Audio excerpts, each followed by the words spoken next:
స్తోత్రం. హల్లెలూయా. దేవుని పరిశుద్ధ వాక్య భాగం నుండి యెషయా గ్రంథము 9వ అధ్యాయము 6వ వచనాన్ని నేటి క్రిస్మస్ వాక్యముగా చదువుకుని కొద్ది నిమిషాలు ధ్యానం చేసుకుందాం. దయచేసి పరిశుద్ధ గ్రంథం వాళ్ళందరూ కూడా తెరిచి నాతో పాటు ఈ లేఖనాన్ని చదవలసిందిగా మనం చేస్తూ ఉన్నాము. ఏలయనగా మనకు శిశువు పుట్టెను, మనకు కుమారుడు అనుగ్రహింపబడెను, ఆయన భుజము మీద రాజ్యభారముండును, ఆశ్చర్యకరుడు, ఆలోచనకర్త, బలవంతుడైన దేవుడు, నిత్యుడగు తండ్రి, సమాధానకర్తయగు అధిపతి అని అతనికి పేరు పెట్టబడెను. ఈ పరిశుద్ధ వాక్య భాగం దేవుడు మన వెనుకడులో ఆశీర్వదించును గాక. ఆమె చిన్న మాట ప్రార్థన చేసుకుందాం. అందరి తలలోంచి ఏకీభవించండి. స్తోత్రం నాయన, మహోన్నతుడగు తండ్రి, సర్వ కృపానిధిగా మా ప్రభువ, మా రక్షణకు కారణమైనటువంటి తండ్రి, మీ ఘనమైనటువంటి నామమునకు లెక్కలేని కృతజ్ఞతా స్తోత్రాలు చెల్లిస్తున్నాం. ఈ పెదవలసల ప్రాంతంలో మా సహోదరి అయా ఎస్తేరక గృహమందు వారి కుటుంబ సభ్యుల సమక్షంలో, సంఘ సమక్షంలో, బంధువర్గ సమక్షంలో ఈ రీతిగా ఈ క్రిస్మస్ కూడికను అయ్యా నాయన ఏర్పాటు చేసుకునే కృపను మాకు అనుగ్రహించినందుకే మీకు వందనాలు, కృతజ్ఞతాస్తుతులు చెల్లిస్తూ ఉన్నాం.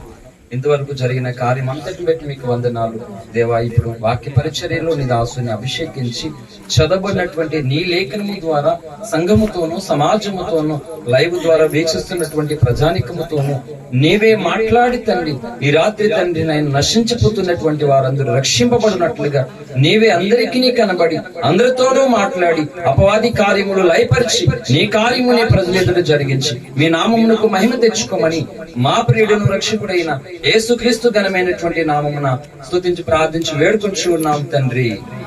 ఆమేన్. ఎక్కువ తగ్గించండి.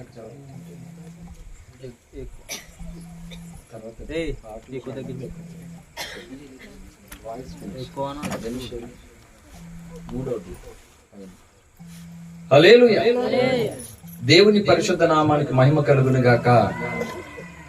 Happy Christmas, happy Christmas. పండగ వాతావరణం లేకుండా అందరూ ఎందుకు వచ్చారో దండగన్నట్టున్నారు. కాబట్టి సంతోషకరమైనటువంటి కూడిక. హల్లెలూయా. మరి ఈ సంతోషంలో నన్ను పాలివాడిని చేసినటువంటి మొట్టమొదటిగా ఆ దేవదేవునికి హృదయపూర్వకమైనటువంటి కృతజ్ఞత వందనాలు చెల్లిస్తున్నాను. అలాగనే మరి ఈ కూడికకు నన్ను ఇక్కడికి ఆహ్వానించినటువంటి అక్క ఇస్తేరక్క కూడా వారి కుటుంబానికి ప్రభుపేట ప్రత్యేకమైనటువంటి వందనాలు. అంతేకాకుండా మరి ఈ కూడిక కొరకు అనేక స్థలాల నుండి చేరి వచ్చినటువంటి మీ అందరికీ, ప్రాంతవాసులకి ప్రభును రక్షకుడైన యేసయ్య నామములో హృదయపూర్వకమైనటువంటి వందనాలు, క్రిస్మస్ శుభాలు తెలియపరుస్తున్నాను. హల్లెలూయా. అదే విధంగా సెల్ ఫోన్ ఆన్ చేసినప్పుడు ఇటు ఫేస్బుక్ అటు యూట్యూబ్ లో కనబడుతుండగానే కొంతమంది చూస్తూ ప్రార్థిస్తున్నటువంటి వారు కూడా చాలా మంది ఉన్నారు. వాళ్ళకి కూడా మరి యేసయ్య నామములో హృదయపూర్వకమైనటువంటి వందనాలు, క్రిస్మస్ శుభాలు తెలియపరుస్తున్నాం. హల్లెలూయా. మంచిది. ఈ ప్రపంచంలో ఎవరిని గూర్చి అయినా మాట్లాడాలి అంటే ఆ వ్యక్తి మొట్టమొదటగా పుట్టాలి. పుట్టినటువంటి వ్యక్తి పెరగాలి. ఆ వ్యక్తి ఇతరులకు తెలియపరచబడాలి. హల్లెలూయా. అవునా కదా? కొంచెం వెనక చెక్ చేయండి వాయిస్, అది మీ ఫోన్ ఎలా వస్తుంది అంటాను. నేను చెప్తున్నా అర్థమవుతుందా? ఎవరిని గూర్చి అయినా సరే మనం మాట్లాడాలి అంటే ఆ వ్యక్తి మొట్టమొదటిగా పుట్టి ఉండాలి. రెండోది పెరిగినటువంటి వారిగా ఉండాలి. ఇతరులకు తెలిసినటువంటి వాడై ఉండాలి. అప్పుడు ఆ వ్యక్తిని గూర్చి అతడు మంచివాడో చెడ్డవాడో లేకపోతే ఎలాంటి వాడో మనం చెప్తాం. అవునా కదా? కానీ ఈ ప్రపంచంలోనే యేసుక్రీస్తు అనేటువంటి ఈ ప్రభువును గూర్చి మాట్లాడుకోవాల్సి వచ్చినది, మాట్లాడుకుంటున్నామంటే కారణం ఏంటో తెలుసా? ఆయన పుట్టాడని కాదు, ఆయన ఇంకా పుట్టక మునిపే ఆయన గూర్చి మాట్లాడుతూ ఉన్నారు. హల్లెలూయా. అర్థమవుతుందా? యేసుక్రీస్తు ప్రభువారు ఇంకా ఈ భూమి మీద పుట్టక మునిపే ఆయన కోసము మాట్లాడుకోవడం జరిగింది. ఇది ఎలా సాధ్యమైంది? అవిస్పాసిబుల్. అందుకే అన్నాను ప్రారంభంలో, ఎవరైనా పుడితేనే గాని వారి కోసము మాట్లాడుకోవడానికి ఏం అవకాశం ఉండదు. ఈ వాల్యూమ్ ఫస్ట్ బటన్ కింద పెన్షన్ ఫుల్ వాల్యూమ్ సరిపోదు. పర్వాలేదు. హల్లెలూయా. కానీ యేసుక్రీస్తు ప్రభువారు ఇంకా పుట్టక మునిపే ఆయన కోసం మాట్లాడుకోవడం అనేది ఎలా సాధ్యమని చెప్పండి? సాధ్యమేనా? ఇప్పుడు నేను ఇంకా పుట్టలేదు అనుకోండి, సపోజ్ నా కోసం మా ఇంట్లోనూ ఊర్లోనూ అందరూ మాట్లాడుకుంటారా? సాధ్యమా? సాధ్యం కాదు. అలా ఎవరి కోసం సాధ్యం కాదు. కానీ ఈ రోజు మానవ జాతి ఆలోచన గలక చేసి ఉంటే యేసుక్రీస్తు ప్రభువారు పుట్టక మునిపే ఆయన కోసం మాట్లాడుకునేలాగా చేశాడు ఆ దేవదేవుడు. హల్లెలూయా. ఇప్పుడు చదివినటువంటి ఈ మూలవాక్యం యెషయా 9:6లో ఆ లేఖనము రాయబడినప్పుడు యేసుప్రభువారు పుట్టారా? పుట్టలేదు. యేసుప్రభువారు పుట్టక మునిపే క్రీస్తు పూర్వనాడు ఈ యెషయా ప్రవక్త ద్వారా పరిశుద్ధాత్మ దేవుడు ఈ మాటను ప్రవచన పూర్వకంగా పలికింపజేశాడు. హల్లెలూయా. ఈ భూమి మీద దేవతలు అనబడిన వారు, దేవుళ్ళు అనబడిన వారు, అవతార పురుషులు, మహానుభావులు, యోగి పొంగులు, మహాత్ములు ఎందరో ఉన్నారు. కానీ వారందరిని గూర్చి మాట్లాడాలి అంటే వారు పుట్టి పెరిగి వారు చేసినటువంటి పనిని గూర్చి మాట్లాడుతూ ఉన్నారు. కానీ ఒకే ఒక్క వ్యక్తిని గూర్చి మాత్రము ఆయన ఇంకా పుట్టక మునిపే ఈ లోకము ఆయన గూర్చి మాట్లాడుకోవడం మొదలు పెట్టింది. హల్లెలూయా. ఎవరైనా నాకు సత్యదేవచన పుస్తకాన్ని ఒకసారి ఇచ్చినట్లయితే అందులో ప్రవచన పురుషుడు అనేటువంటి ఒక పాట ఉంది. హల్లెలూయా. యేసుక్రీస్తు ప్రభువారు ఎవరంట? ప్రవచన పురుషుడు. ఆయన గూర్చి కేవలం బైబిల్ మాత్రమే చెప్పలేదండి. ఆయన గూర్చి ఎవరు చెప్పారో ఒకసారి నేను చదివి వినిపిస్తాను.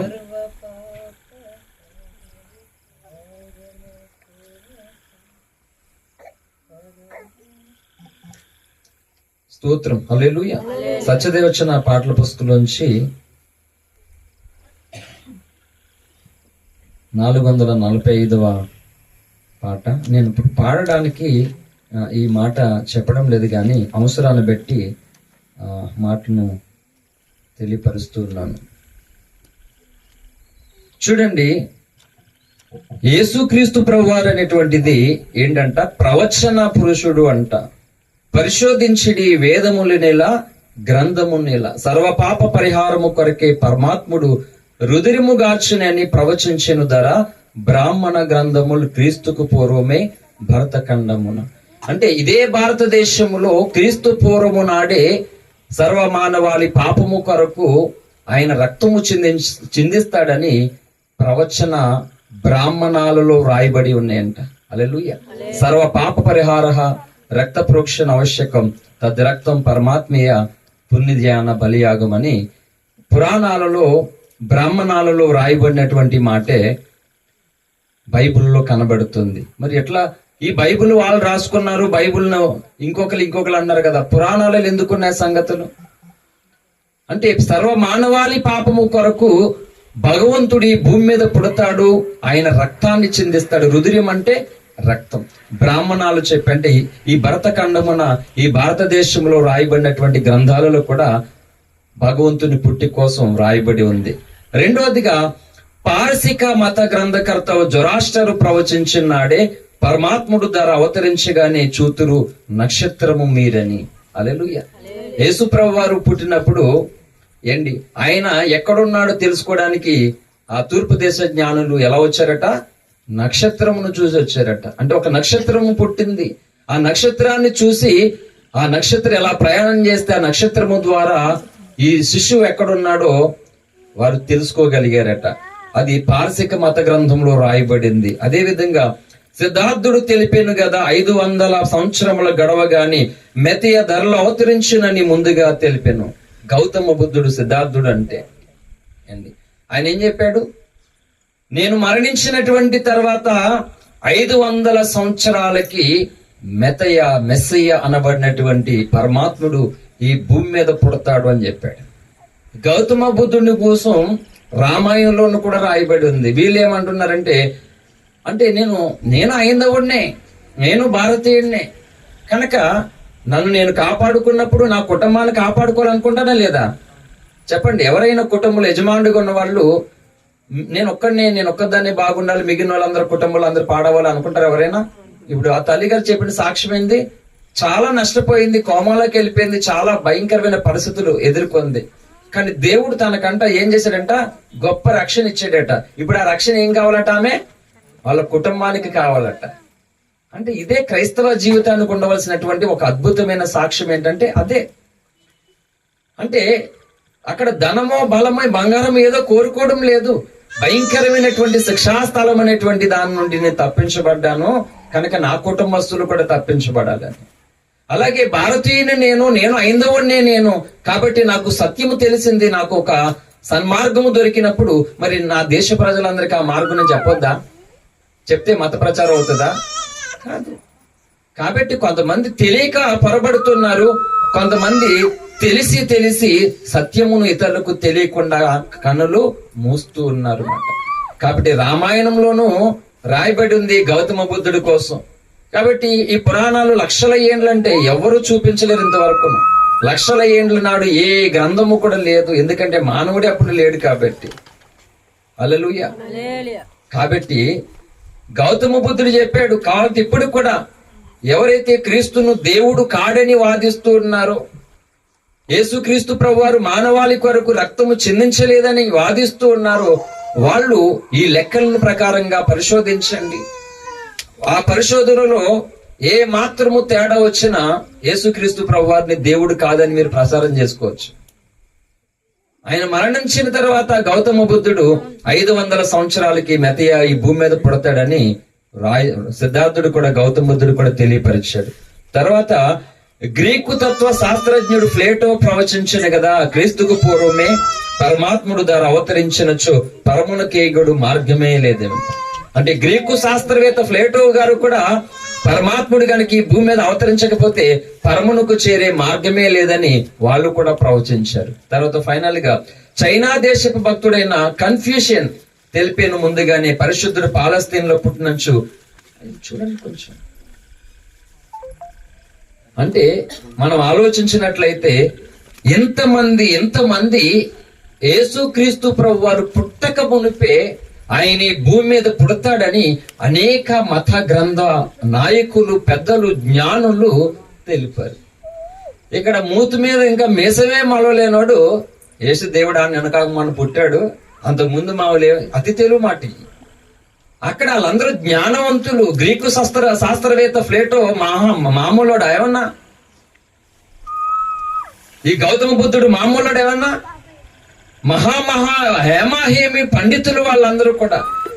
ఆ దినాలలో వాళ్ళు బ్రతుకున్నటువంటి దినాలలో గొప్పవాళ్ళు గాని బలవంతులు గాని వారు ముందు నిలబడి మాట్లాడాలంటే భయపడేవారు మాట. అటువంటి గనులు వారు. అంత గనులు గొప్పవారు ఏం చెప్పారు? మెతయ పుడతాడు, పరమాత్ముడు పుడతాడు, రక్తాన్ని చెందిస్తాడని ఇన్ని సంగతులను వారు మాట్లాడుతూ ఉంటే, ఇప్పుడు సత్యము మాకొద్దు, మాకు నిజం వద్దు, అబద్ధములు ఎన్నైనా చెప్పు.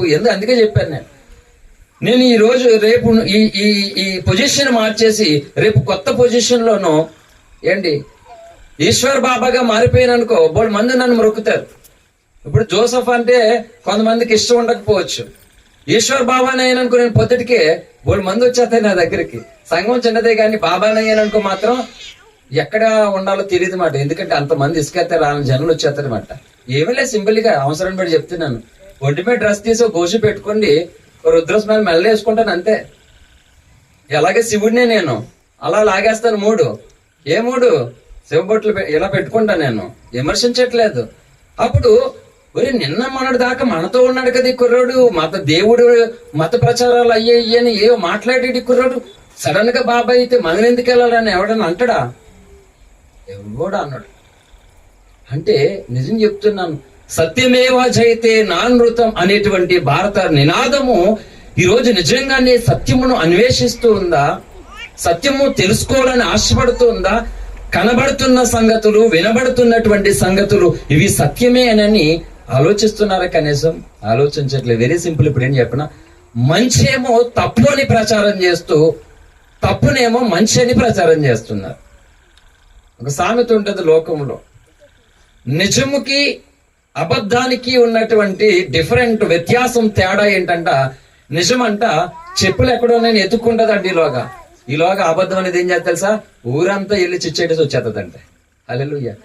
అంటే మీకు అర్థమైంది ఏంటి ఇందులో చెప్పండి? నాకు అర్థమైంది ఏంటి చెప్పిన, అబద్ధం అంత స్పీడ్ గా ఉంది, నిజం ఏం చేస్తుంది, వెళ్దాం చూసుకుందాం ఎక్కడ ఇంకని, ఇక్కడే ఉంది ఇంకని. అంటే ఈ రోజు నిజమే సత్యమును తెలియపరచవలసినటువంటి మనము, సత్యమును గూర్చి సాక్ష్యం ఇవ్వాల్సినటువంటి మనము సిగ్గుపడుతున్నాం. ఏంటి, దేనికి సిగ్గు చెప్పండి? నాకు తెలుసు, మా ఫ్యామిలీ మెంబర్స్ లో చాలా మంది తెలుసు, ఎవరితో అయినా మాట్లాడాలంటే చాలా సిగ్గు, భయం, మాట్లాడడం రాదు. ఏదో ఆడుకున్నప్పుడు అందరితో ఏదో ఆటగానే పోటీగాని అంతే తప్ప, కానీ మిగిలిన ముందు ఎవరైనా ముందు మాట్లాడాలి చేయాలంటే చిన్నప్పటి నుంచి కూడా చాలా భయం, చాలా సిగ్గు. ఇలాగే రక్షణ పొందినటువంటి నేను తొలి దినాలలో మరి దైవజనులు రంజిత్ తోఫిరి గారి దగ్గరికి హైదరాబాద్కి వెళ్ళాను వాక్యం వినడానికి సభలకి. 2005 ఆగస్టు 19వ తారీఖున రక్షణ పొందినటువంటి నేను 2005 అక్టోబర్ 2వ వారంలో సిల్వర్ జూబ్లీ మీటింగ్ జరుగుతున్న హైదరాబాద్ లో 25 సంవత్సరాల వార్షికోత్సవం. ఆ మీటింగ్ కి వెళ్ళడానికి నేను పూనుకుంటే మా అన్నయ్య ఆ రోజుల్లో 600 అప్పు చేసి ఇద్దరు వెళ్తే కష్టమని నాకు ఆ డబ్బులు ఇచ్చి నన్ను పంపించి తను బస్తాల పనికి వెళ్ళేవాడు. మా తమ్ముడు ఇప్పుడే కొత్తగా దేవుని తెలుసుకున్నాడు, తన ఆత్మీయంగా ఎదగాలని, ఇద్దరు వెళ్తే కష్టం అయిపోతుంది ఇంట్లో అని అప్పు చేసి ఆ డబ్బులు నాకు ఇచ్చి నన్ను పంపించాడు. అయితే చుట్టూ ఉన్నటువంటి కొందరు అంటున్నారు, రంజిత్ తోఫిరి గారి వాక్యము అంత ఈజీగా అర్థం కాదు ఎవరికి పడితే వాళ్ళకి అని మాట్లాడుతున్నారు. ఆ మాటలు నాకు వినపడ్డాయి. అయితే 600 అప్పు చేసి తీసుకుని నేను హైదరాబాద్ సిటీ చూసి చార్మినార్ గోల్కొండ చూసి వచ్చి సంతోషించిన, లేదు నాకు అది కాదు, నేను ఎందుకైతే అక్కడికి వెళ్ళాలనుకుంటున్నాను అది నాకు అర్థం అవ్వాలి, అది నాకు దొరకాలి అని ఇంటిగా నిజంగా వెళ్ళక మునుపు ఏడ్చాను. దేవా, ఆ వాక్యం అర్థం కాదంట ఆయన చెప్పేటువంటి సంగతులు అంత తొందరగా, కాబట్టి ఇంత దూరం నేను అంత కష్టపడినప్పుడు అర్థం కాకపోతే ఎలా, నువ్వు నాతో మాట్లాడాలి ప్రభా అని నేను ప్రార్థన చేశాను. వెళ్ళక మునుపు ఇంటికాడ చాలా ఏడ్చుకుని చేశాను. చివరకు వాక్యం 5 రోజుల సభలో వాక్యం చెప్తూ ఉన్నారు. మరి ఏ రోజో గుర్తులేదు, కానీ ఒక రోజు మాత్రం ఒక వాక్యము 2వ తిమోతి పత్రిక 2వ అధ్యాయం 15వ వచనంలో, దేవుని ఎదుట యోగ్యునిగాను సిగ్గుపడనక్కర్లేని పనివానిగాను సత్యవాక్యమును సరిగా ఉపదేశించువానిగాను నిన్ను నీవే దేవునికి కనబరుచుకున్నాం అనేటువంటి వాక్యము ద్వారా దైవజనులు వాక్యం చెప్పారు. ఎందుకు చెప్తుంది తెలిసే మాట, సిగ్గు అనేటువంటి దానికోసం చెప్తున్నాను.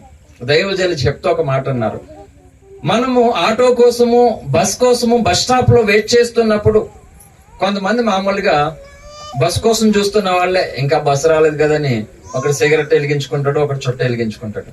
అక్కడ ప్రెగ్నెంట్ గా ఉన్నటువంటి స్త్రీలు ఉంటారు, హాస్పిటల్కి వెళ్ళాలనుకున్న పేషెంట్లు ఉంటారు, చిన్నపిల్లలు ఉంటారు. ఎంతమంది ఉన్నప్పుడు కూడా నడి రోడ్లు అందరి ముందు అది తీసుకుని అదేదో గొప్ప పని చేస్తున్నట్లుగా వాళ్ళు స్మోక్ చేస్తారు, అవునా కదా? కానీ వాళ్ళు ఎవరైనా సిగ్గుపడుతున్నారు అలా చేసినప్పుడు? సిగ్గుపడట్లే. కానీ క్రైస్తవులైనటువంటి వాడు సిగ్గెందుకు పడుతున్నారు చెప్పండి? నీవు నేను రక్షణ పొందాం, ఏదో కొన్ని బలహీనతలు ఉండొచ్చు ప్రతి మనసులోను. ఏంటి బలహీనతను పెట్టి దేవుడు నరకానికి వేసాడు, గాని కొన్ని బహుమానాలు పోగొట్టుకోవాల్సి వస్తుంది బలహీనతతోటి కనుక మనం గుడుకోమంటే. హల్లెలూయా.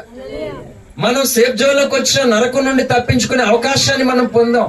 కానీ మన ప్రజలు, కుటుంబాలు, సమాజం పొందడం కొరకు ఒక పత్రికను తీసుకుని వాళ్ళకి వెళ్ళి, లేకపోతే ఒక దేవుని గూర్చినటువంటి ఒక మంచి మాట వాళ్ళకి చెప్పాలంటే అమ్మో, వాళ్ళకి చెప్పాలంటే భయం, సిగ్గు. వాళ్ళు ఏమనుకుంటారో, పని పాట లేకుండా చెప్పామనుకుంటారేమో, అలాగని ఇలాగని మనం అనుకుంటున్నాం, అవునా కదా చెప్పండి? అంటే మనం సిగ్గుపడుతున్నాం. ఆ సిగరెట్ తాగి పక్కన ఉండడం వల్ల వాళ్ళు ఎవరికైనా మేలు జరుగుతుందండి?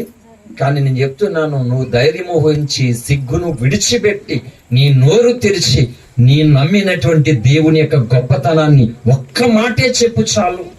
హల్లెలూయా. ఒక్క మాటే చెప్పు చాలు. మనకి లేఖనాలు ఎక్కడున్నా ఏమి తెలియని అవసరమే లేదు. నువ్వు నమ్మినటువంటి దేవుడు ఎలాంటి వాడో, ఎలాంటి పరిస్థితుల్లో నీవు ఉంటుండగా ఆయన నువ్వు తెలుసుకున్నావో, ఆయన కోసం నువ్వు అది తెలుసుకున్నదే చెప్పు చాలు. అంటే కనీసం విన్న వాళ్ళలో ఈ రోజు కాకపోతే రేపు, రేపు కాకపోతే ఎల్లుండు, కనీసం ఏదో రోజు ఒక రవ్వంతైన వాళ్ళలో మార్పు కలిగేటువంటి అవకాశం ఉందా లేదా? మనం మొత్తానికే మాట్లాడడం మానేసి మౌనంగా ఉంటే మారతారా చెప్పండి? మారరు. హల్లెలూయా. యోహాను సువార్త 17వ అధ్యాయం 17వ వచనం. త్వరగా చదవండి, త్వరగా స్పీడ్ గా చదవాలి, ముగించేస్తాను త్వరగా. త్వరగా చదవండి. సత్యమందు వారిని ప్రతిష్ఠ చేయము, నీ వాక్యమే సత్యము. చదవమ్మా, స్పీడ్ గా చదవండి. నన్ను లోకమునకు పంపిన ప్రకారము నేను వారిని లోకమునకు పంపితిని. వారు సత్యమందు ప్రతిష్ఠ చేయబడినట్లు వారి కొరకై నన్ను ప్రతిష్ఠ చేసుకొనుచున్నాను. 16 వచనం పైనుంచి కూడా చదవండి. నేను లోక సంబంధిని కానట్టు వారు లోక సంబంధులు కారు. చదవండి ఇంకా. సత్యమందు వారిని ప్రతిష్ఠ చేయము. అక్కడ ఆ 17వ వచనంలో యేసు ప్రభు వారు సత్యమందు ప్రతిష్ఠింప చేయడానికి వచ్చాడట. అంతకు ముందు ఆయన అన్నాడు ఆ మాట, సత్యమును గూర్చి సాక్ష్యం ఇచ్చుటకు నేను వచ్చేదని. అందుకు పుట్టాడట ఆయన. దేవుడు ఎందుకు పుట్టాడట? సత్యమును గూర్చి సాక్ష్యం ఇచ్చుటకు పుట్టాడట. హల్లెలూయా. కాబట్టి ఈ రోజు లోకము ఆలోచిస్తే నిజముగా దేవుడు అనేటువంటి వ్యక్తి ఎందుకు పుట్టాలి? హల్లెలూయా.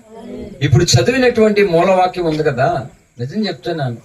ఇప్పుడు ఏ మూలవాక్యం అయితే యెషయా గ్రంథం 9వ అధ్యాయం 6వ వచనం ఉందో అది గనక ఖచ్చితంగా మనం అందరూ ధ్యానం చేయడానికి పూనుకుంటే గనక ఏంటి, గంట సేపు, 2 గంటల సేపు, 6 గంటల సేపు సరిపోదు. నేను చెప్తున్నాను, ఆ సంగతి మొత్తము 2000 సంవత్సరాలుగా మాట్లాడుతూ ఉన్నా ఇంకా మిగిలిపోయినవి.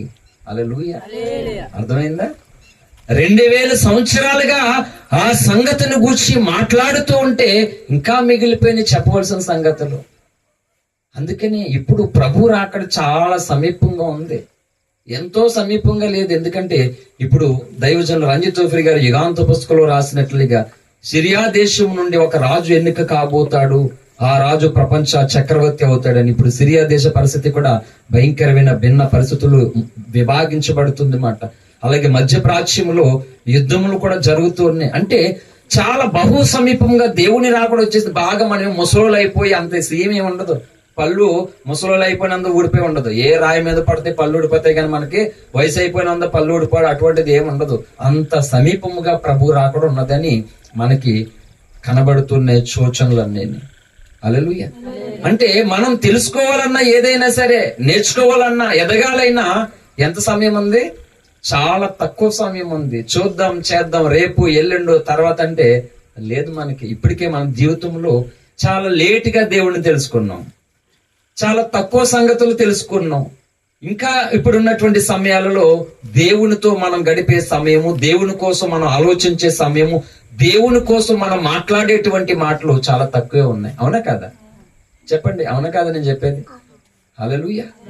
అందుకని అబద్ధము చాలా స్పీడ్ గా తిరిగేస్తుంది, ఇంకా నిజం మాత్రం ఇక్కడ అని ఎత్తుకుంటుంది మాట. కాబట్టి సత్యమును గూర్చి సాక్ష్యం ఇవ్వడానికి పుట్టినటువంటి యేసు ప్రభు వారు భూమి మీద ఎన్ని సంవత్సరాలు బ్రతికాడండి? 330. చూడండి, అంటే 30 సంవత్సరాల్లోనే సత్యం కోసం ఏం సాక్షి ఇచ్చేస్తాడండి ఎవరైనా? నాకే వచ్చేసి 36.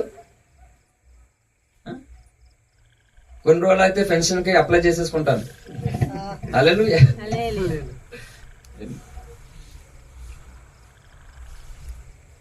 అంటే 33.5 సంవత్సరాలు యేసు ప్రభు వారు సత్యం కోసం ఎట్లా చెప్పేశారు చెప్పండి మీరు? అంటే ఆయన అంత స్పీడ్ గా చేయవలసినటువంటి పనులు చేశాడు. ఆయన ఆనాడు మాట్లాడుతూ ఉన్నప్పుడు బాల్యము నుండే శాస్త్రులు, పరిసయ్యులు, సద్దూకయ్యులు, ధర్మశాస్త్ర ఉపదేశకులు, యూదులు, సమరయులు, ఇంకా అనేకులు ఆయనకు అడ్డుగానే వచ్చారు. ఇంకెందుకు?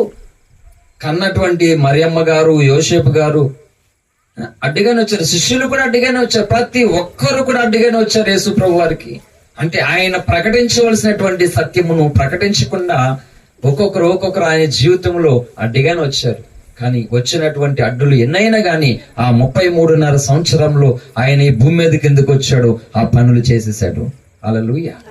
మరి ఆయన వచ్చి చేసేసిన తర్వాత నువ్వు నేను చేసేది ఏముంది ఇంకా? హల్లెలూయా, హల్లెలూయా, స్తోత్రం, స్తోత్రం, స్తోత్రం అంటే సరిపోతుందా? హల్లెలూయా, సరిపోదు. ఇప్పుడు చదవండి మూలవాక్యం మళ్ళొకసారి. ఏలయనగా మనకు శిశువు పుట్టెను, మనకు కుమారుడు అనుగ్రహింపబడెను, ఆయన భుజము మీద రాజ్యభారముండెను. ఆశ్చర్యకరుడు, ఆలోచనకర్త, బలవంతుడైన దేవుడు, నిత్యుడగు తండ్రి, సమాధానకర్త అధిపతి అని అతనికి పేరు పెట్టబడును. హల్లెలూయా. కొంతమంది అంటారు యేసుప్రభు దేవుడు అని బైబిల్లో ఉందా అని కొంతమంది అంటారు. ఇక్కడ ఏముంది మరి ఇప్పుడు చదివిన లేఖనంలో? ఆయన ఎవరట? బలవంతుడైన, చెప్పండి అల్లా. ఏమరా బాబా ఏంటి పండగ అండి? మన క్రీస్తు దగ్గర రాకముందు పండుగలు ఎలా ఉండేవాళ్ళు? చాలా మంది నాకు తెలిసిన వాళ్ళు ఆ పండుగలు ఎలా ఉండేవారు అంటే, ఇంటికంచి వెళ్ళేటప్పుడు నాకులాగా వెళ్ళేవారు, వచ్చేటప్పుడు ఇందాక చెప్పాను కదా ఈశ్వర్ బాబా అని, అలాగొచ్చేవాళ్ళు. హల్లెలూయా. మధ్యలో ఏం జరిగింది అనుకుంటున్నాం? ఈతకళ్ళు, తాటుకళ్ళు, నాటు నాటు అలే ఇవన్నీ నీకెలా తెలుసురా? హల్లెలూయా. తెలియదేంటి మరి? తాత తాగితే మనోడు తెలీదా? తెలుస్తుంది. హల్లెలూయా. తాత ఫుల్, మనోడేమో ఆఫ్. ఏంటి? బలవంతుడైన దేవుడు అంట ఆయన. ఇక్కడ లేదా మూలవాక్యంలో? నేను చెప్తున్నాను, హేమ కలిగినటువంటి జ్ఞానులకి, దైవజనులకి, భక్తులకి బైబిల్లో అనేక సంగతులు అర్థం కాక ఏంటి ఇన్ని బోధలు వచ్చాయి. అవునా కదా? అర్థమవుతే ఇన్ని బోధలు ఉంటాయా? ఉండవు. అంటే ఈ కరుణాకర సుగున్ లాంటివాడు, లలిత్ కుమార్ లాంటివాడు, ఇలాంటి కొంతమంది తయారయ్యారు. వాళ్ళు అంట ఏం చేస్తున్నారు? బైబిల్లో తప్పులు అంట వాళ్ళకి. భక్తులకే, ప్రార్థనా పరులకే బైబిల్ అనేక సంగతులు మరుగు చేశాడు పరిశుద్ధాత్మ దేవుడు. ఎందుకు మరుగు చేశాడంటే, ఒక సంగతి పట్ల ఎవరో ఏదో చెప్తే అది నువ్వు గుడ్డిగా నమ్మేసే వ్యక్తిగా ఉండడం దేవునికి ఎప్పుడు ఇష్టము కానే కాదు. నేనైనా సరే ఒకటి చెప్పాను అనుకో, గుడ్డిగా నమ్మేకూడదు. ఒకటి నీ మనస్సాక్షి కూడా ఒకటి ఉంటది. కొంతమంది ఎందుకు నమ్మరు తెలుసా? ఏనంటే శ్రద్ధగా చెప్తున్నాను, మా పాస్టర్ గారు ఈ మొదటి క్రిస్మస్ కొడుకులు ఏం చెప్తాడని చాలా ఆస్తా ఉన్నారు. పోయిన సంవత్సరం చెప్పేసుకోవచ్చు రిపీట్ గాని. హల్లెలూయా. నేను చెప్పాను కదా, దేవుడి కోసం ఎన్నో సంగతులు 2000 సంవత్సరాలు అయిపోయింది చెప్పి కానీ ఇంకా ఎన్నో మిగిలిపోయిన బోల్డ్ అన్నీ ఉన్నాయండి. అవి చెప్పడానికి ఇప్పుడు నాకున్న ఆయుష్ కూడా సరిపోదు. ఎందుకంటే ఆయన వచ్చేసే సమయం కూడా దగ్గరకు వచ్చేసింది. మనం తెలుసుకోవడానికి అవదు మాట. హల్లెలూయా. ఏం చెప్తున్నాను ఇప్పుడు? ఏం చెప్పాను ఇప్పుడు? ఏం చెప్పలేదా? హల్లెలూయా. సినిమాకి వెళ్ళిన అడిగామనుకో, ఇప్పుడు ఏం జరిగింది బిట్టానికి, లేట్ క్వశ్చన్లకి ఇప్పుడు ఈ బిట్ అయిపోయింది అని అన్నీ చెప్పేస్తారు వాళ్ళు.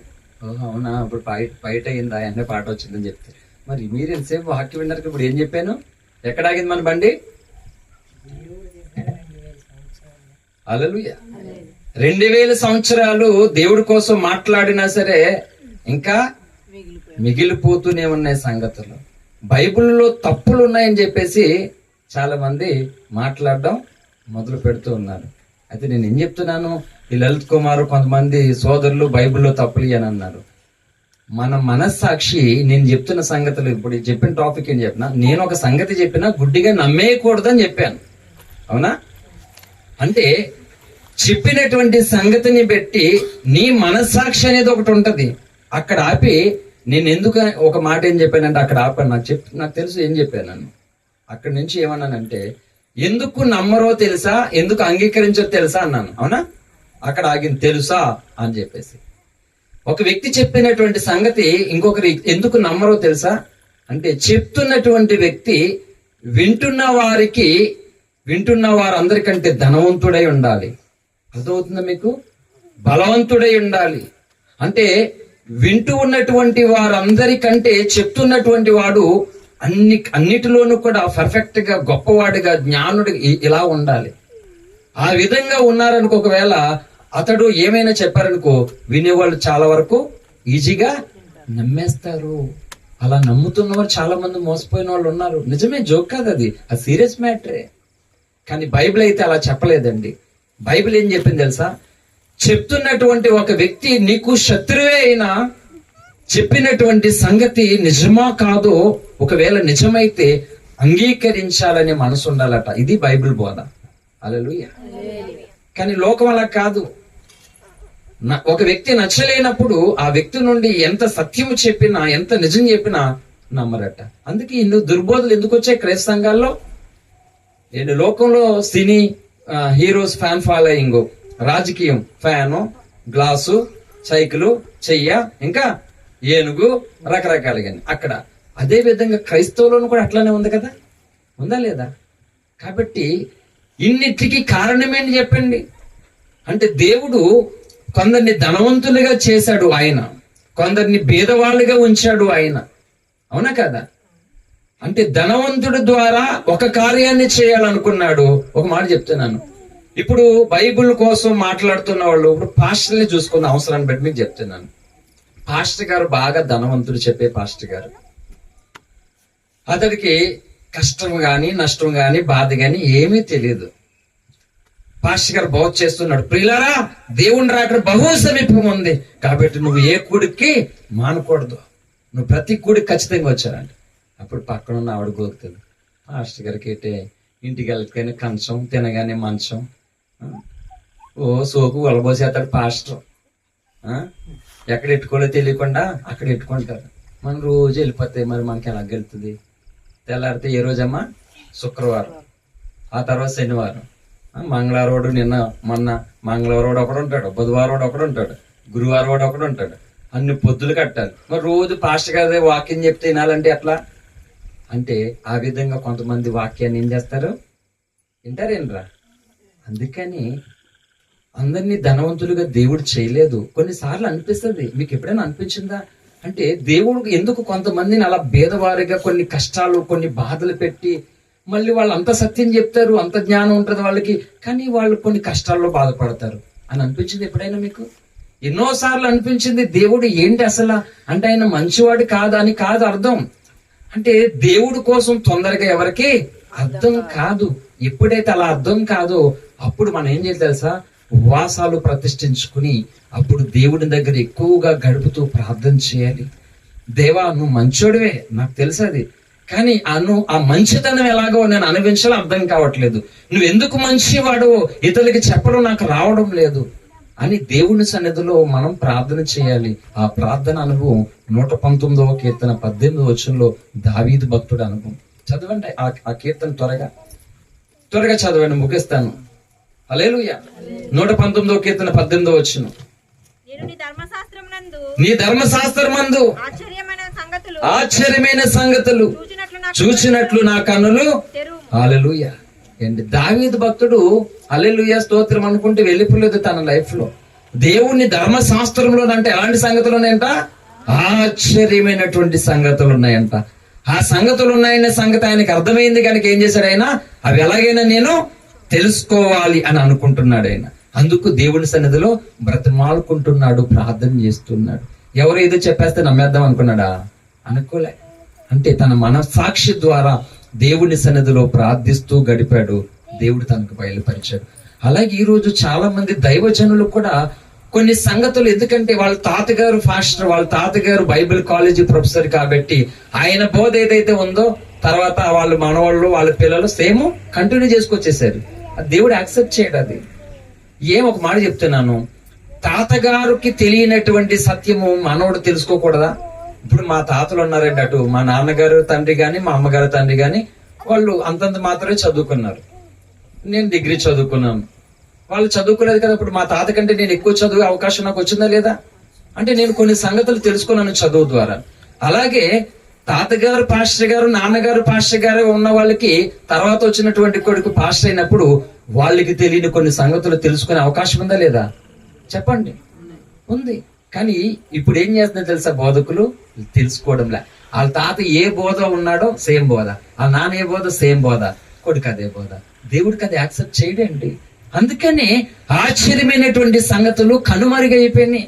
అందుకే చెప్తున్నాను, 200 ఫ్యామిలీ మెంబర్స్ పైచులకి అటు ఇటు అమ్మ సైడ్ నాన్న సైడ్ రంజిత్ ఓఫిర్ గారి కుటుంబంలో ఇంకా పెద్ద ఫ్యామిలీ, మొత్తం పండితులు జ్ఞానవంతులు, ఈ పాటల పుస్తకాలు బోల్ పాటలు రాశారు. కానీ వాళ్ళెవ్వరు బోధ రంజిత్ ఓఫిర్ గారు ఫాలో అవ్వలే. హల్లెలూయా. వాళ్ళందరికీ మనవడు చిన్నాడు, కానీ ఈయన కొత్త బోధను ప్రారంభించాడు. అటు తాద్దో గాని ఇటు తాద్దో గాని తీసుకుని ఎలాడొచ్చు కదా. కానీ దావీదు లాగా దేవుడి సన్నిధిలో తన ప్రార్థన చేసినప్పుడు ఈ ప్రపంచంలో ఎంతో మంది బోధకులకు నాయకులకు అర్థం కానిటువంటి సంగతులను దేవుడు ఆయనకి తెలియపరిచాడు. హల్లెలూయా. ఓ రేది క్రిస్మస్ మీటింగ్ లో లేదురా, బోధ కోసం ఆ బుర్రలు తినేస్తున్నారు, చాలా దారుణం అన్నట్టుంది పరిస్థితి. హల్లెలూయా. నేను ఎందుకు చెప్తున్నాను తెలుసా? సత్యము కోసం మాట్లాడుతున్నాను. హల్లెలూయా.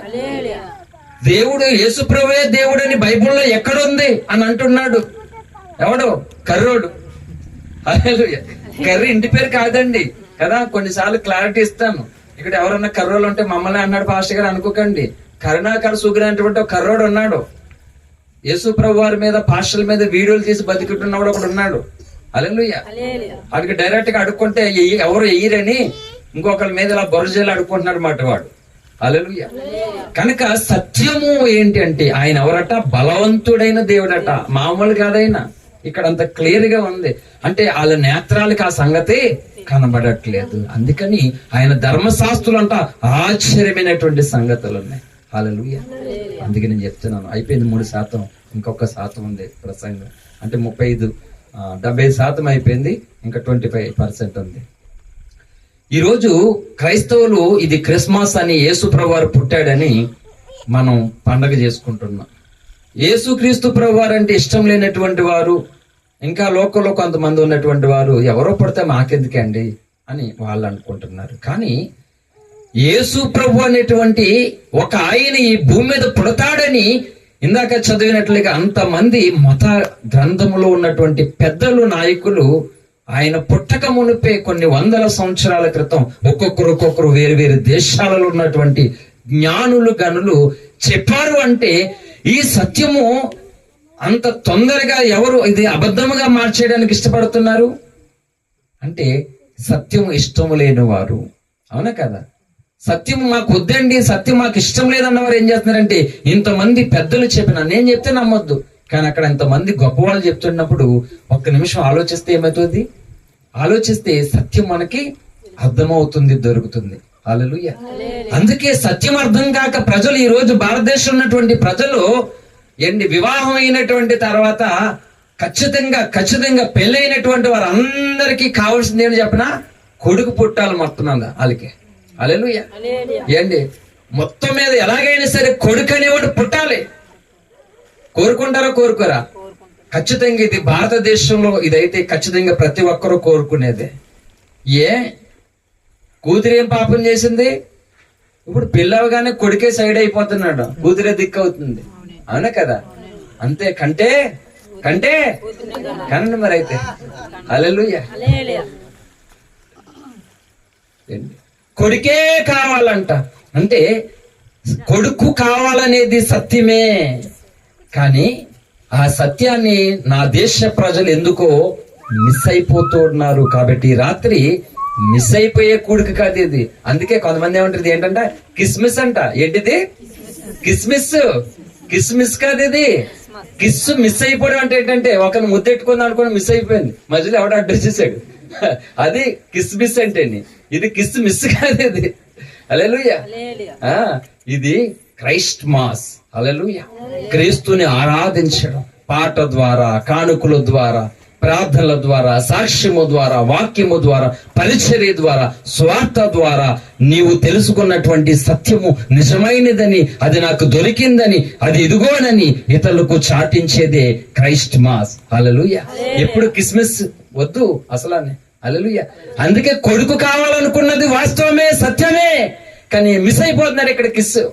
హల్లెలూయా. అందుకే 2వ కీర్తన అన్నాడు, ఇదిగో కుమారుణ్ణి ముద్దు పెట్టుకున్నది, లేని ఎడల ఆయన కోపించు. మిస్ చేసేసుకుంటున్నారు మీరు. ఆయన ఏమో ముద్దు పెట్టుకోమన్నాడు.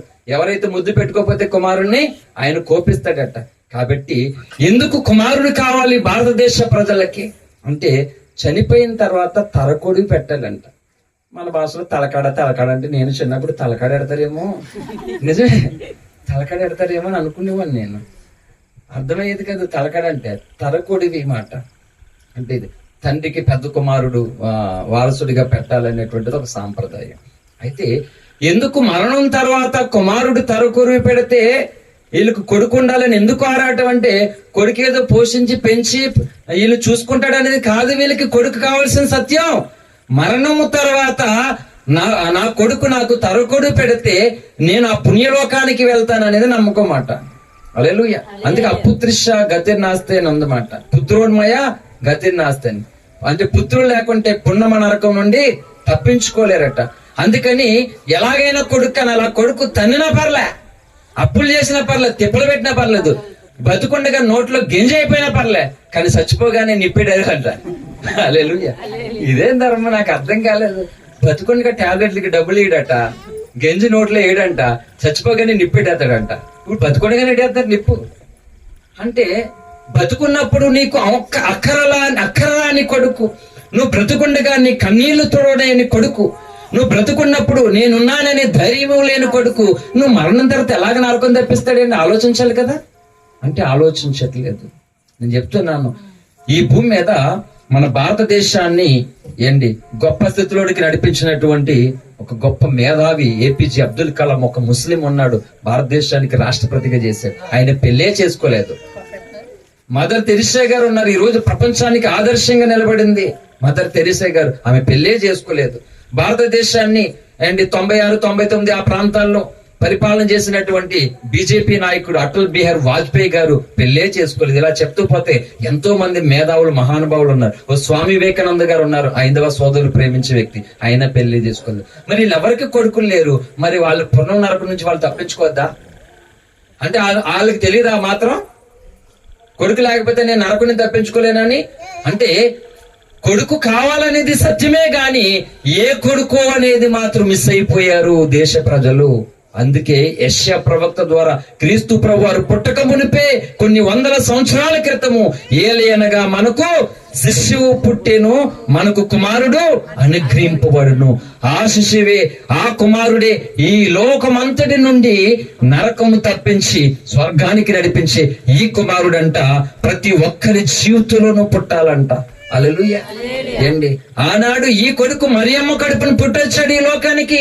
ఇప్పుడు ఆ కొడుకు, మనకు అనుగ్రహింపబడినటువంటి ఈ కుమారుడు ఈ భూమి మీద ఉన్నటువంటి అన్ని కుల ప్రజలలోనూ, అన్ని మత ప్రజలలోనూ ఆ కొడుకు పుట్టాలి. ఆ కొడుకు ద్వారానే ఈ భయంకరమైన నరకం నుండి ప్రజలు తప్పించుకుంటారు. అంతేగాని చనిపోయిన తర్వాత ఒక వ్యక్తి ఏదో తాడిని ముట్టితే లేకపోతే సమాధి పెట్టిలో పెడితే నరకాన్ని తప్పించుకోవడం సాధ్యం ఎవరికి కాదు. హల్లెలూయా. కాబట్టి దేవుడు పంపించినటువంటి ఈ కుమారుడిని లోకం ఏం చేస్తుందంటే, ఈ కుమారుడు మన కులం కాదు, మన మతం కాదు, మన వంశం కాదు, మన ధర్మం కాదని నరకము నుండి తప్పించడానికి వచ్చినటువంటి కుమారుణ్ణి వీళ్ళు మిస్ చేసేసుకుని ఈ భౌతికంగా కొడుకు కావాలని పరుగులెడుతూ ఉన్నారు. అందుకని భారతదేశ ప్రజలకు సత్యము చెప్పడానికి క్రీస్తు ప్రభువారు దేవుని యొక్క సేవకులను లేవనెత్తాడు. బ్రతుకు దేరువు కోసం రాలేదు బోధకులు. ఎంతో మంది ఘనులు, గొప్పవారు ఉద్యోగములు వదిలేసి, కోట్ల రూపాయల ఆస్తులు వదిలేసి బైబిల్ పట్టుకున్న వారు ఎంతో మంది ఉన్నారు. అందుకని ఇందాక నేను చెప్పాను, అందరూ గొప్ప సేవకులే, ధనవంతులే ఉండి వాక్యం చెప్తే కొంతమంది వినే భేదవాళ్ళు, మాకు కష్టంగా ఉంటది కదా, వీళ్ళకి ఏ లోటు లేదు కాబట్టి వీళ్ళు ఎన్నైనా చెప్తారు, ప్రార్థనలో ఉంటే దేవుడు ఇచ్చేస్తాడని వీళ్ళకే అన్న. అందుకని పేతురు లాంటి ఒక జాలర్ని కూడా దేవుడు బోధకుణ్ణి చేశాడు. వేద సేవకులను, వేద లాజర్ని కూడా చేశాడు దేవుడు. వాళ్ళు కూడా గొప్పవారుగా గొప్ప సంగతులు లోకానికి తెలియపరిచారు. అంటే గనులైన వారుగా ఉన్నాం. మనకు కుడి చేయి పని కుడి చేయి. ఇప్పుడు సపోజ్ చెప్తున్నాను, మనం బస్సులోనో ప్రయాణంలో ఉన్నాం, చేయి తగిలింది, ఎవరైనా సరే కాలు తగిలింది, కళ్ళు కనపడలే, చేయి తగిలినప్పుడు అన్నాం, కాలు తగిలితే అంత కోపం ఎందుకు వచ్చింది? మన శరీరంలోదే కదా కాలు, చెయ్యి అదే శరీరంలోది కదా. అంటే చెయ్యికి కాలుకి ఎంత డిఫరెంట్ ఉంది చూడండి, అవునా కదా? చెయ్యికి ఎంత ఇలువ ఉందన్నమాట, నా కాలుకి ఎంత ఇరులేదన్నమాట. ఈ మాయదారు కాలు తగిలినందుకు కళ్ళు కనపట్లేదని తిట్టిందా, ఈ కాళ్ళు నరికిపాడేస్తానని ఎవరు అంటారా? ఇప్పుడు చెయ్యి తగిలినందుకు ఏమన్నది కాబట్టి మాట్లాడితే చెయ్యి ఎత్తవా, ఇరిసేస్తారు మళ్ళా. హల్లెలూయా. చూడండి, చెయ్యికి కాలుకి ఎంత డిఫరెంట్ ఉందో. కుడి చేతి, ఇప్పుడు ప్రభు బల తీసుకున్నప్పుడు నేను ప్రకటిస్తాను, అందరూ తమ కుడి చేతిని పైకెత్తి తీసుకున్న వాళ్ళని, ఎడం చేత్తో. అంటే దేవుడు కొన్నిసార్లు మన అవయవాలకి ఒక ఘనత ఇస్తాడు, కొంత విలువ ఉంటది. అలాగే లోకమంతటికి అనుగ్రహింపబడినటువంటి కొడుకు గనుడు, విలువైన వాడు, మోక్షాన్ని ఇవ్వగలిగినటువంటి వాడు. మన కడుపునేటువంటి పుట్టినటువంటి కొడుకు మనల్ని ఏడిపించవచ్చు, నవ్వించవచ్చు, ఏవైనా చేస్తాడు. కానీ ఆ కొడుకు, అనుగ్రహింపబడినటువంటి కొడుకు అంటే సర్వ మానవాళి పాపము నుండి విమోచిస్తాడు ఆ కొడుకు. అందుకని ఆ కొడుకు ప్రతి ఒక్కరి జీవితానికి ఉండాలని ఆశపడుతూ ఉన్నాడు. కానీ మనుషులు ఇక్కడ ఆశపడట్లే. చూస్తున్నారు ఈ కొడుకుని నమ్మితే ఏమైనా ఉంటుందా లేదని ఒక్కొక్కరు ఒక రకంగా చూస్తున్నారు. హల్లెలూయా. కాబట్టి ఈ లేఖనము ద్వారా ఎన్నో సంగతులు మనకు కనబడుతున్నాయి. అందులో ఒక మాట ఏంటంటే, నేను అన్ని సంగతులు ఎక్స్ప్లెయిన్ చేయలేని ఈ రాత్రి, ఎందుకంటే అది ఒక మహాసముద్రం మాట. ఎంతసేపు సముద్రం ఎదగలమా?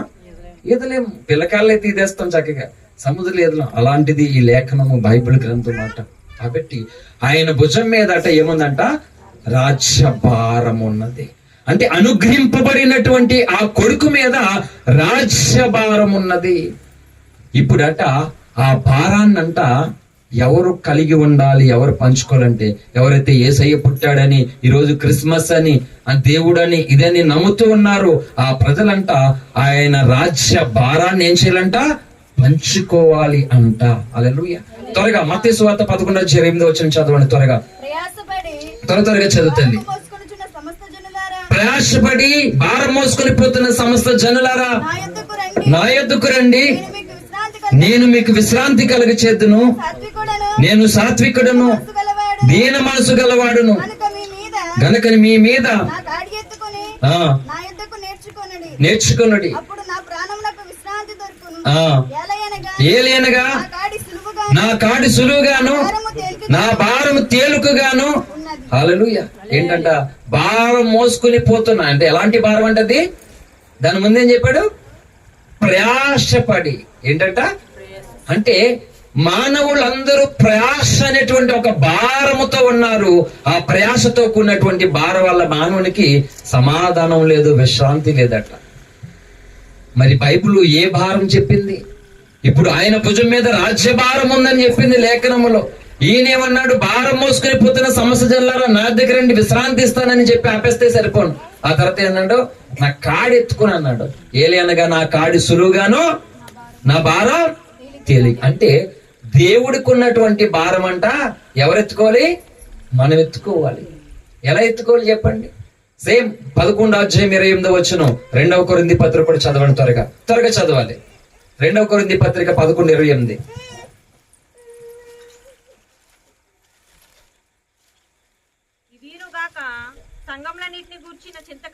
ఇవియుగాక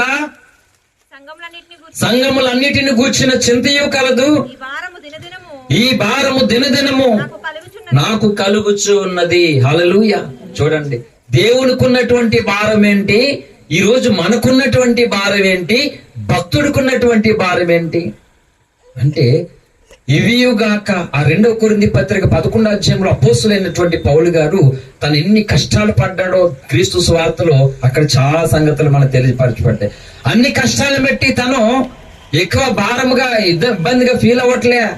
కానీ అన్ని శ్రమలు, అన్ని కష్టాలు, అన్ని బాధలతో ఉన్నటువంటి పౌలు గారు దేని కొరకు ఎక్కువ బాధపడుతున్నాడు, దేని కొరకు ఎక్కువ భారం కలిగి ఉన్నాడంటే, సంఘములన్నిటిని గూర్చినటువంటి చింతయు కలదు, ఈ భారము దినదినము కలుగుతున్నది. అది అంటే సంఘాలు పాడైపోతున్నాయి, సంఘములో సత్యము మిస్ అయిపోతూ ఉంది, సంఘాలలో దేవుని బోధ కరువైపోతూ ఉంది అని దానికోసం అంట భక్తుడికి ఏగిరుతుందంట భారం కలుగుతుంది. ఈరోజు లోకంలో మనుషులకు ఒక్కొక్కరికి అప్పుల భారం, అనారోగ్య భారం, అవమాన భారం, నిందలు, లోకంలో రకరకాల భారం ఉన్నాయి. కానీ దేవుడికి ఉన్నటువంటి భారం ఏంటంటే నశించిపోతున్నటువంటి ప్రజలందరినీ కూడా రక్షించాలనుకుంటున్నాడు. అందుకని భక్తుడు దేవుడు ఏ భారాన్ని అయితే కలిగి ఉన్నాడో ఆ భారాన్ని భక్తులు తమ మీద వేసుకుని దాన్ని ప్రకటించడానికి ఉద్యోగాలు, వ్యాపారాలు, ఆస్తులు ఏమి అడ్డొస్తే వాటన్నిటిని విడిచిపెట్టి ఈ భారాన్ని కలిగి ఉన్నారు. హల్లెలూయా. ఇది సబ్జెక్ట్ మాట. కాబట్టి ఎందుకు దేవుడు పుట్టాడు, ఈ ఒక్క ముక్క చెప్పి ముగిస్తాను నేను. ఎందుకు పుట్టాడంటే దేవుడు, యేసుప్రభువారు పుడితే మిగిలిన వాళ్ళకి ఎందుకు ఆనందం, వాళ్ళు ఎందుకు పండుగ చేసుకోవాలి చెప్పండి? ఏ లోకంలో వాళ్ళు చేసుకున్నటువంటి పండుగ నువ్వు చేసుకున్నావా? ఇది కొంతమంది స్నేహితులు, ఒరే వీళ్ళు మన పండుగ చేసుకున్నప్పుడు వీడు ముఖం ఆనందం తాగిన ముఖంలోకి పెడతాడు. మన పండుగ వస్తే వీడికి ఆనందం తాగిన ముఖంలో పెడతాడు. కాబట్టి ఆడు పండుగ వస్తే మనం ఎందుకు వెళ్ళాలి? ఇంటికి అని ఆడంటాడు. ఇప్పుడు చెప్పండి, నిజమే కదా? ఇప్పుడు 2 చేతులు కలిస్తేనే చప్పట్లు కొట్టడానికి అవుతుంది, అవునా కదా? ఇప్పుడు నీ ఇంటికి కొంతమంది చుట్టాలు రావాలంటే మరి నువ్వు వాళ్ళ ఇంటికి నువ్వు వెళ్తావా, వెళ్ళకూడదా? నువ్వు వెళ్ళడం మానేస్తా అంటే మొత్తానికి వాళ్ళతో మొత్తం నువ్వు మాట్లాడడం మానేస్తే అంతే కదా? మరి న్యాయంగా చెప్తాం. ఇప్పుడు మరి వాళ్ళ పండగకి నువ్వు వెళ్ళలేనప్పుడు నీ పండగలు ఎందుకు రావాలి? ఇది ఐదవ సోదరుల యొక్క బాధ.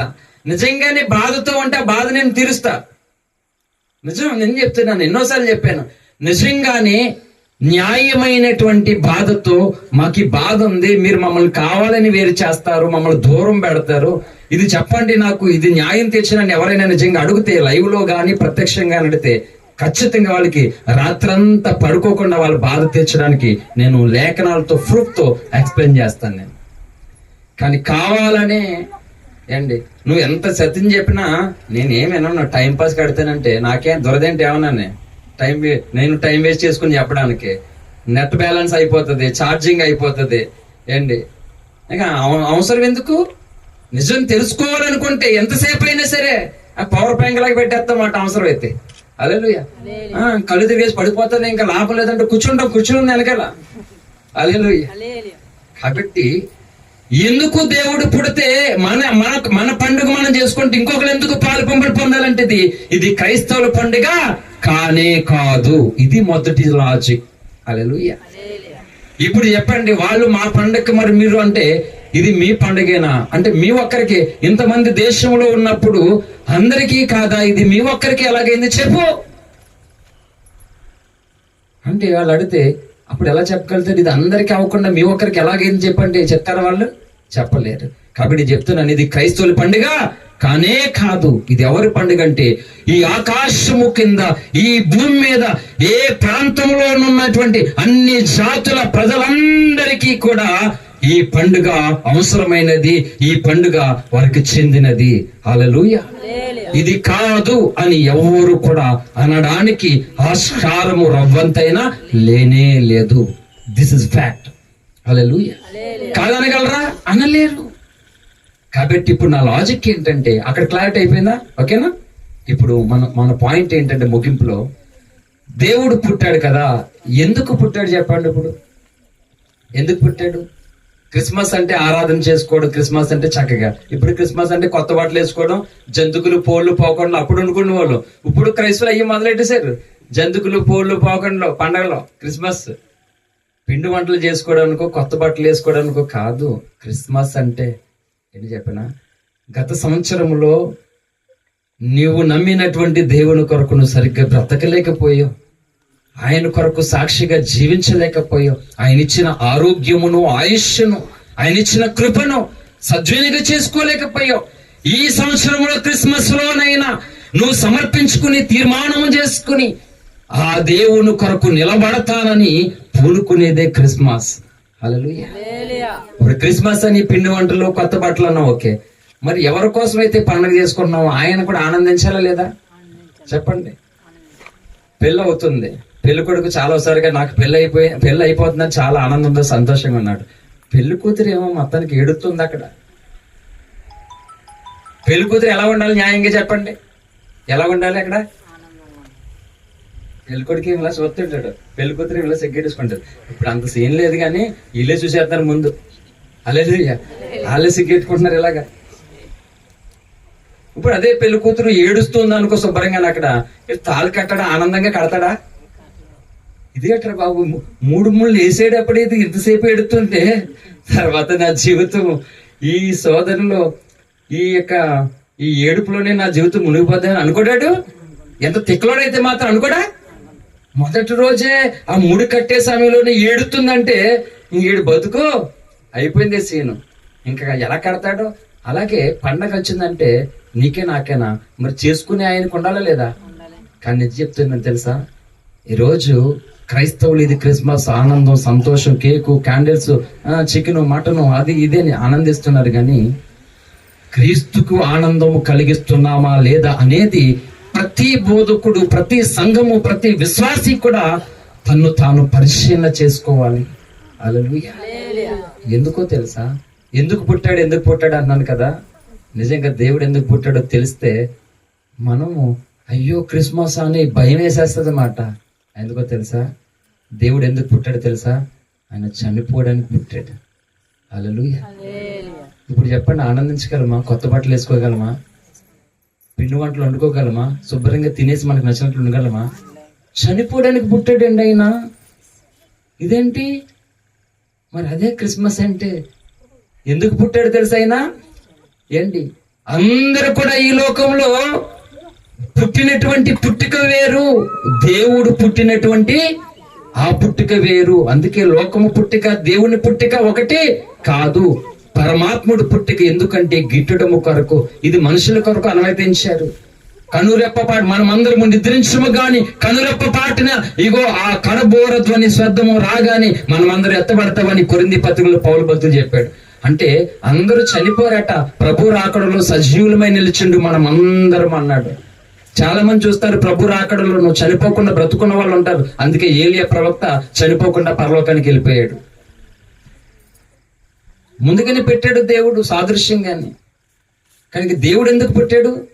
క్రిస్మస్ కి ఒక భక్తుడు చెప్పాడు. ఒక పాట పాడుతూ మనం ముందుకు వెళ్దాం. చివరి నిమిషంలో ఉన్న ఎవరు ఇబ్బంది పడొద్దు. హల్లెలూయా. కొంచెం ఎక్కువ పెట్టినా.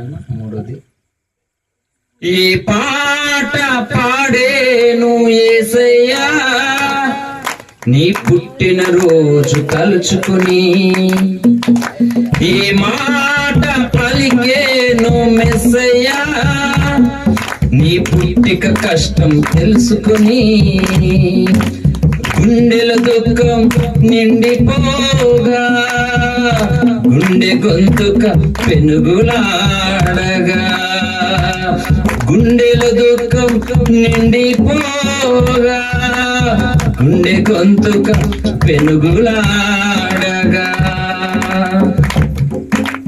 ఈ పాట పాడేను యేసయ్యా నీ పుట్టిన రోజు తలచుకుని, ఈ మాట పలికేను మెస్సయ్యా నీ పుట్టిక కష్టం తెలుసుకుని. కన్యమరియ గర్భవతి అయి దీనురాలై ధన్యురాలై, కన్యమరియ గర్భవతి అయి దీనురాలై ధన్యురాలై, సంకెళ్ళ కన్నీళ్ళ కత్తెరలో లోక రక్షకు నీ కన్న తల్లి అయి, కన్యమరియ గర్భవతి అయి దీనురాలై ధన్యురాలై, సంకెళ్ళ కన్నీళ్ళ కత్తెరలో లోక రక్షకు నీ కన్న తల్లి అయి, పాడేను ఈ చోల పాట క్రిస్మస్ లో ఆ సిల్వ పాట, పాడేను ఈ చోల పాట క్రిస్మస్ లో ఆ సిల్వ పాట, ఈ పాట పాడేను యేసయ్యా నీ పుట్టిన రోజు తలుచుకుని, ఈ మాట పలికేను మెస్సయ్యా గట్టిగా నీ పుట్టిక కష్టం తెలుసుకుని, పశువుల పాకే పాపిష్టి లోకమై దొంగలి దుప్పటి పాపపు మూసురై, పశువుల పాకే పాపిష్టి లోకమై దొంగలి దుప్పటి పాపపు మూసురై, పశువుల తొట్టే మోసమైన మనసే ఒత్తి బట్టలే మరణ పాశములై, పశువుల తొట్టే మోసమైన మనసే ఒత్తి బట్టలే మరణ పాశములై, పాడేను ఈ చోల పాట క్రిస్మస్ లో ఆ కల్వరి పాట, పాడేను ఈ జోల పాట క్రిస్మస్ లో ఆ కల్వరి పాట.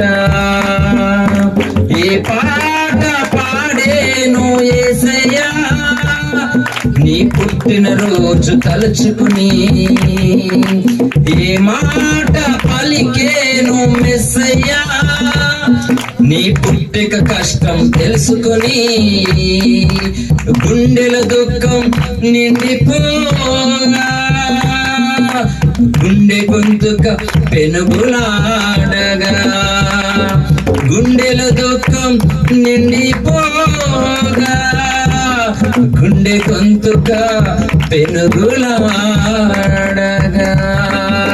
ఏ పాట పాడేను యేసయ్యా, నీ పుట్టినరోజు తెలుసుకుని ఏ మాట పలికేను మెస్సయ్యా, నీ పుట్టిక కష్టం తెలుసుకుని.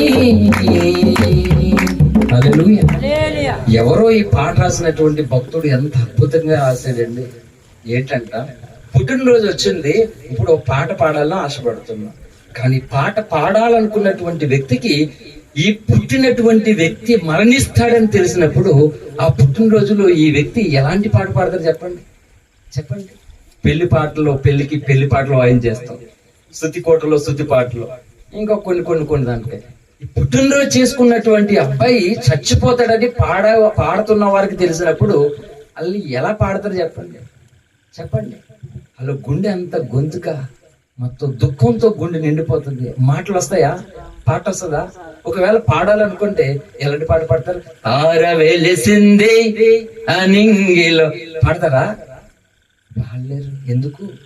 ఆ పుట్టినటువంటి వ్యక్తి మరణిస్తాడనే వార్త తెలిసినప్పుడు గుండె ఆగిపోతుంది మాట. కాబట్టి అసలైనటువంటి క్రిస్మస్ అంటే ఇందాక చెప్పాను, పాటలు పాడేది, ఆరాధించేది, కానుకలు, స్వార్థ పరిచర్య. కానీ సంపూర్ణమైనటువంటి క్రిస్మస్ అంటే ఆరాధన అంటారు. సంపూర్ణమైన ఆరాధన క్రిస్మస్ అని చెప్పిన క్రీస్తు పుట్టిక మరణము కొరకు. హల్లెలూయా. కనుక ఇది లోకమునకు అంతు చిక్కనటువంటి మర్మం, ఇంకా క్రైస్తవులకి అర్థం కానటువంటి సత్యం. కాబట్టి క్రీస్తు పుట్టినందుకు నువ్వెంత సంతోషిస్తున్నావు, ఆ క్రీస్తు మరణిస్తున్నాడు కాబట్టి నీవు బాధపడవలసిన అవసరం ఉన్నది. కానీ క్రీస్తు బాధపడమనలే. మళ్ళీ ఇక్కడ లాజిక్ ఉంది. మరణిస్తాడన్నప్పుడు కూడా నువ్వు సంతోషపడమన్నాడు. ఎందుకో తెలుసా? మరణించి అయినా మరణాన్ని జయించి లేచాడు గనుక. హల్లెలూయా. గట్టిగా చెప్పకూడదు, గట్టిగా చెప్పండి. పుట్టినటువంటి వ్యక్తి పుట్టాడని ఆనందించాం, చనిపోతాడని తెలిసరికి గుండె ఆగిపోతుంది. కాబట్టి చనిపోయాడు, ఏడిపే బాధే. కానీ చనిపోయిన మనిషి మళ్ళీ బ్రతికేస్తాడని తెలిసినప్పుడు సంతోషమే. అందుకు తార వెలిసింది అనింగిలో, అందుకు పాడతామాట పాట. ఇప్పుడు క్రైస్తవులు కన్ఫ్యూజ్ గానే ఉన్నారండి. ఏ పాట ఎందుకు పాడుతుండో అర్థం కాని పరిస్థితుల్లో ఉన్నారు. కనుక ఇవి మాట. ఇప్పుడు కన్ఫ్యూజ్ ఉందా మీకు? అందుకే అన్నాను, సర్వరోగ నివారణగా సాధ్యమైనంత వరకు మరి దేవుడు నాకు ఇచ్చినటువంటి ప్రత్యక్షత కృప ఖచ్చితంగా జస్టిఫై అంటే స్పష్టమైనటువంటి క్లారిఫికేషన్ అనేటువంటిది ఇవ్వడానికి నేను ఇష్టపడతాను. ఎప్పుడు కూడా ఎక్కువ సమయం ఇస్తాను అందుకొరకు. హల్లెలూయా. అందుకు నా దేశ ప్రజలకి ఏ కుమారుడు ఎందుకు కావాలో, ఇదే కుమారుడు ఎందుకు కావాలో, యేసు పుట్టిక అందరికీ కూడా ఎందుకు పండుగ అయిందంటే this is true, this is fact. హల్లెలూయా. ఎందుకంటే ఆయన ఒక కులంలోనే పడితే ఆ కులం వాళ్ళకి పండుగ, ఒక మతంలో పడితే వాళ్ళకి పండుగ, ఒక దేశంలో పడితే వాళ్ళకి పండుగ. కానీ క్రీస్తు ప్రపంచానికి నడుబొడ్డున పుట్టి నేను అందరికీ చెందిన వాడినని అక్కడ పుట్టాడు ఆయన. హల్లెలూయా. కాబట్టి అందుకు అసలైనటువంటి పండుగ. కాబట్టి ఈ పండుగలో నీవు క్రీస్తు పుట్టాడనేటువంటి ఈ మాట కొరకు నీ జీవితాన్ని అప్పగించుకోవాలి. క్రీస్తు మరణిస్తాడు కాబట్టి ఆ మరణానికి ముందుగానే నీ జీవితాన్ని నీవు ఆయనకు సమర్పించుకోవాలి. ఆయన తిరిగి లేచినప్పుడు నిన్ను లెక్క అడుగుతాడు కాబట్టి ఆయనకి సమాధానం చెప్పడానికి నువ్వు సిద్ధపడి ఉండాలి. ఇన్ని లాజిక్లతో ఉన్నది ఆయన పుట్టిక, మరణము, పునరుద్ధానం, రాకడ. 4 సంగతులు. ఈ 4 సంగతులు చెప్పేది ఈ క్రిస్మస్. ఏలైనగా శిశువు పుట్టిన మనకు కుమారుడు అనుగ్రహింపబడ్డాడు. ఈ 4 సంగతుల కోసమే ఈ 2000 సంవత్సరాలుగా క్రొత్త నిబంధన కాలపు భక్తులు ప్రకటిస్తూనే ఉన్నారు. ఇంకా చెప్పని సంగతులు ఎన్నో మిగిలిపోతూనే ఉన్నాయి. కాబట్టి తెలుసుకోవడానికి మనం సమయాన్ని ఇవ్వాలి. తెలుసుకున్నటువంటి దానిని బట్టి మన జీవితాలు సరిచేసుకోవాలి. దానిని ఇతరులకు మనము ప్రజెంట్ చేయడానికి ఒక స్వార్థకురాలిగా స్వార్థకుడిగా మారిపోవాలి. హల్లెలూయా. ఇలా చేసిన నాడు క్రిస్మస్ పండుగలో నువ్వు ఏ బట్టలు వేసుకున్నా ఏం తింటున్నా ఆయన ఆనందిస్తాడు. హల్లెలూయా. అలా చేయలేని నాడు నువ్వు ఏ బట్టలు వేసుకున్నా, ఎంత గొప్ప బట్టలు వేసుకున్నా, ఎంత గొప్ప భోజనం చేస్తున్నా ఆయనకి ఆనందం ఉండదు. ఇప్పుడు చెప్పు, ఆయనకు ఆనందము లేనటువంటి బట్టలు, ఆయనకి ఆనందము కలిగించలేని వంటలు, ఆయనకు ఆనందం కలిగించలేని పాటలు, ప్రార్థనలు, ప్రసంగాలు, కానుకలు దుర్వినియోగమా కాదా? కాబట్టి పండుగలో మనం దుర్వినియోగం చేద్దామా? పండుగ అంటే ఎంజాయ్ అంటారు అందరూ, సంతోషించాలని. కాబట్టి ఇద్దరం కలిసి ఎంజాయ్ చేయాలా, ఒకడే ఎంజాయ్ చేసుకోవాలా? కాబట్టి ఈ రోజు ఒక సమర్పణ చేసుకుందాం మనం. ఎంజాయ్ ఈ రోజు నుంచి నువ్వు ఒక్కదాన్ని ఒక్కడు చేయొద్దు.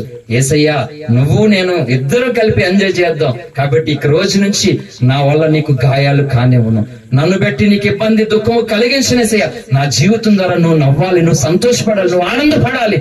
ఆ రీతిగా నేను బ్రతుకుతాను, నాకు అటువంటి కృపనివ్వండి అని ప్రభుకి అప్పగించుకుందాం. సేమ్ టైం నా దేశ ప్రజలందరూ కూడా కడుపును పుట్టే కుమారుడు ఉంటే చాలు. అయ్యో కొంతమంది ఆడపిల్లలు పుట్టేశారు, కొడుకులు లేరు, కొడుకు లేడు, నాకు కొడుకు లేడు అని బాధపడుతున్నటువంటి తల్లులు తండ్రులు చాలా మంది ఉన్నారు నా దేశంలో.